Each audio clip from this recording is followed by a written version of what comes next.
Teyo Becoate. We're back here at Bass House Studios in Brooklyn with another Diamond Cut Media interview. And today we got Teyo in the building. Let's go, my guy. How you doing? How are you? I'm good, bro. How you feeling today?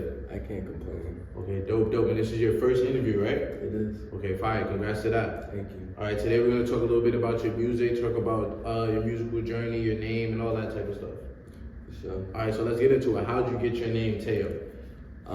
So I was one of four Matthews in the house growing up, and so one of three technically, and so my mom she had a nickname for me, and that was Mateo, and so it kind of just stuck. Okay, dope. Yeah. And why'd you choose to use that as your artist name? Like, it just felt right. It felt right. I feel like it's kind of a homage. It's like, it's just. I'm family based in a way, so it's like, I think that was good. I think it does well to show them that I care for them. Right. And where are you from? Like, where would you call home? I've got multiple cities of origin. I was born in New Orleans. I moved to Boston when I was very young. From there, then to Connecticut. Then from there to Philly. Then, I missed a place, then to Virginia, and then from Virginia to Atlanta, where I went to college. Right, and out of all of those different places you've been, which one would you call home? I would say Philly for the people, because I think I have the strongest kind of like long-lasting relationships coming out of there. But, I don't know, it's hard to say. I think the whole East Coast is really like that for me. I think, I've got a lot of love for different places there, So how would you say you were coming up as a kid? How was I? I think I was mild-tempered. I wasn't hard to deal with. I think I had interesting ways of showing or like expressing myself. I don't know. But I was never really problematic. I was good in school. I was I was never really a quiet kid, but I was never really like that loud or, I don't know, I was pretty mild. Right. And then when did you start getting into music? Like, how'd you start, wanting to make music and stuff like that?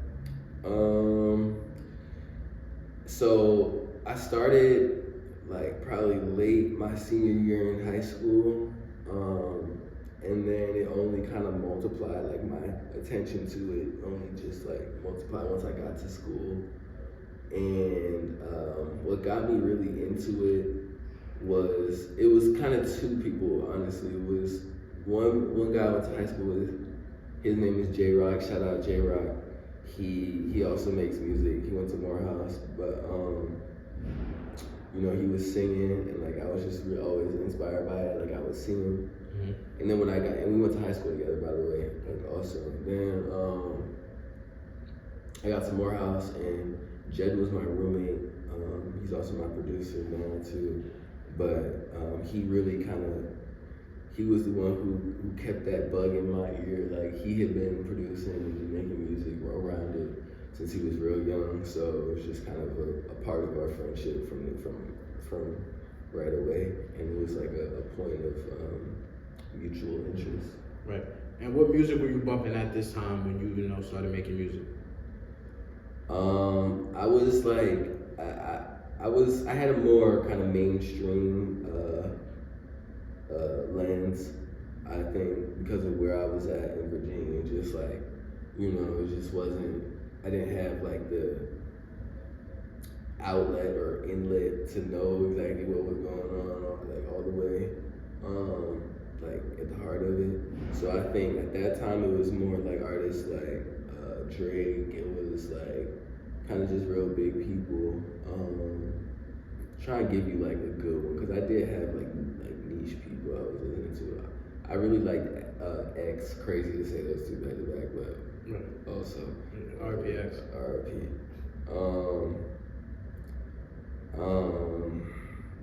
Who else?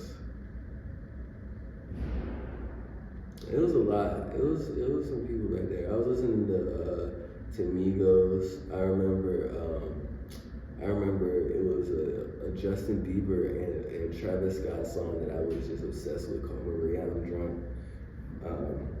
That I think, like, honestly, like that song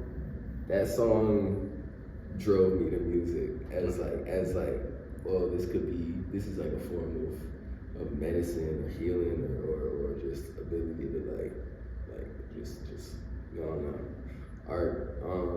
And so yeah, those were some of the big people. But then also like I grew up listening to Charlie Wilson and like looking to that and like that era of like R&B and soul. Yeah. Okay, dope. And you went to Morehouse, so I went to HBCU as well. There's a lot of culture, a lot of inspiration at HBCU. How did that kind of help you musically?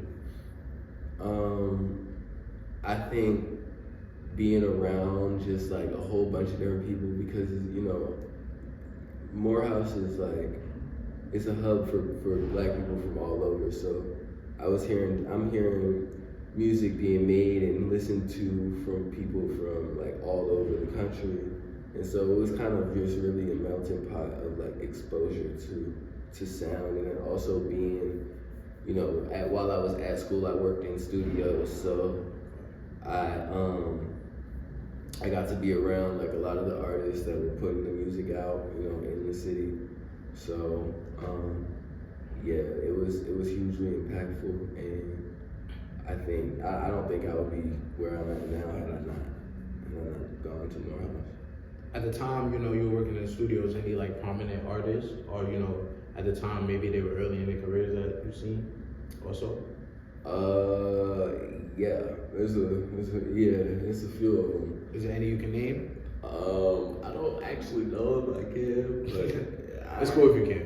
I don't know. I really don't know. I'm just gonna err on the side of caution. All right, that's fine. So you have a new project out now yourself called Lore. Why did you choose that name for the project? I chose Lore because, when we speak about artists and we speak about kind of artistic creation, I think and success in that field, I think a lot of times there's an unexplainable element to a lot of those people and a lot of the projects that end up being, having us by our heartstrings. And I thought, and putting a name to that unexplainable thing is lore. And I thought, instead of having it be in this background thing, like, we call it, and so that's how I landed on that name. Right, dope. And out of the projects out of the songs on Lore, what would you say is your favorite? So LML, I think, is my favorite in terms of like the meaning, because I listen to that song and it makes me feel something. Like, I feel like a sense of purpose, and I like the feeling that song elicits. I don't necessarily know if it's the best, because what is the best? But it's like, I really do resonate with that song. Right. Mm-hmm. And I saw you asking people today on IG what was their favorite song. What were most people saying? What was like the consensus? People saying No Comparison. You said No Comparison. Yes, No Comparison. I think, Say About You has been a consistent one that people like. I think Why You Act Like It's Me is also another one that people like. So, yeah, between those. Those would probably be my top three. Yeah. Say About You, No Comparison, Why You Act Like It's Me. Mm-hmm. Yeah. And you got a new visual out for Say About You. Yeah. Talk about that one a little bit. You shot it down in Soho. Yeah. What was the creative process behind that one? So, I hit up Seth. Seth is doing big things, he's doing great things. And I just really like his creative outlook. And it's like, he uses the VFX thing, but like, it's not too much. I think it's tasteful, and I think it's You know, it's well done. So I knew he would do a good job in bringing him to Soho with those really staunch, like colors, the black and white, and then making sure that my fit correlated with the colors of the scene, and like trying to put something cool together in that way. And I knew that Steph would be able to take it from that and just make it what it needed to be. So that was kind of the thinking behind it. Dope. And you got a new song coming out soon, right? Yeah. Yeah, talk about that one a little bit. Yeah, so I got a song and video dropping this Friday. It's called The Black of the Berry, produced by Jed, Most Fly J. It's just, when you hear this song, it's just like, you're gonna feel what I feel, and you're gonna know what I mean. Like, you're gonna know, so, yeah. Right. Yeah. Do you have any more releases or anything else dropping before 2023 is over? So I've got that coming out. I was considering doing a little EP, but I might hold it off because my birthday's on January 6th, so I might wait. Might do a birthday EP? I'll do a little birthday drop. But we'll see. Okay. And what's some goals you have for next year, and maybe even going forward past next year? Goals. I wanna be doing my music at the highest level. I mean, working with people who I grew up listening to, grew up admiring, which is beginning now. But it's like I want to do it at scale. And I want to do it with the people that I love, and ultimately that's it. Like that's all I really want out of this shit. Like, yeah. Dope. All right, Teyo, appreciate you for kicking it with us today. It's your first interview. Shout out to that. Let people know where they can follow you on social media and stream your music. You could follow me on Instagram at t.e.y.o, and you could stream my music under Teyo on all the streaming platforms, and stream Lore, and be waiting for my song on Friday. All right, you heard it here first. Stream the new Lore project by Teyo. Tee Becoate, Diamond Cut Media, signing out.